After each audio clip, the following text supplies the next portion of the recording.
Life in the palace. Moses grew up in Pharaoh's palace, receiving a royal upbringing. This gave him an insight into the workings of the Egyptian empire that would be very useful later in his life. When Moses refused to nurse from any Egyptian woman, his sister, who had been secretly watching, suggested his own mother as a wet nurse. Thus, Moses's mother was able to nurse her own child while being paid by Pharaoh's household. Moses' survival despite Pharaoh's decree demonstrates God's power and protection. Divine plan. The intricate series of events, from his birth to his adoption, highlights God's meticulous planning. God forbids Moses from being fed by any wet nurse in order to reunite him with his mother. Therefore Moses grew up with a royal Egyptian upbringing.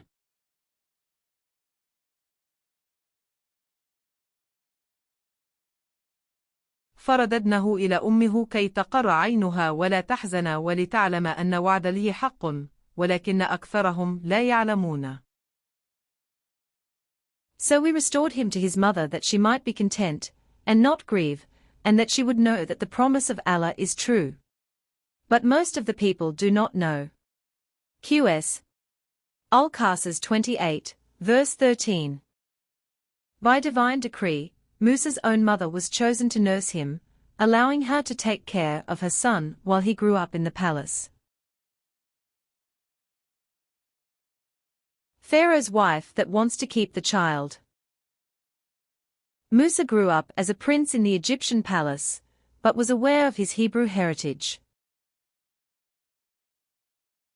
Musa grew up in the royal household, receiving education and privileges as part of Pharaoh's family. He was raised with a sense of nobility, yet his true identity as an Israelite was hidden. Prophet Musa within the Pharaoh's palace contains several instances that could be considered tests, both in his infancy and later, when he began his prophetic mission.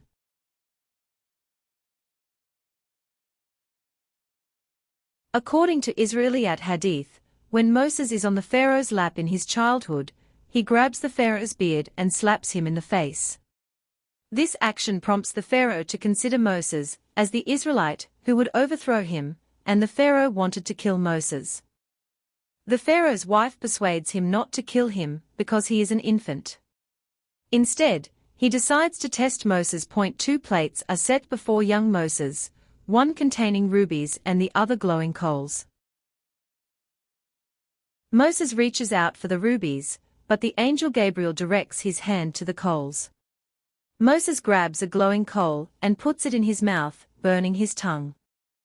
After the incident, Moses suffers a speech defect, but is spared by the Pharaoh.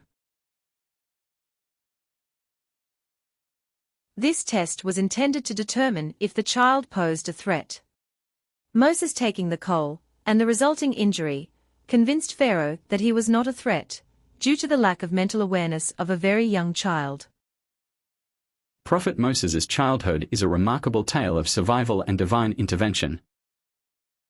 ولما بلغ أشده واستوى آتيناه حكما وعلما وكذلك نجزي المحسنين.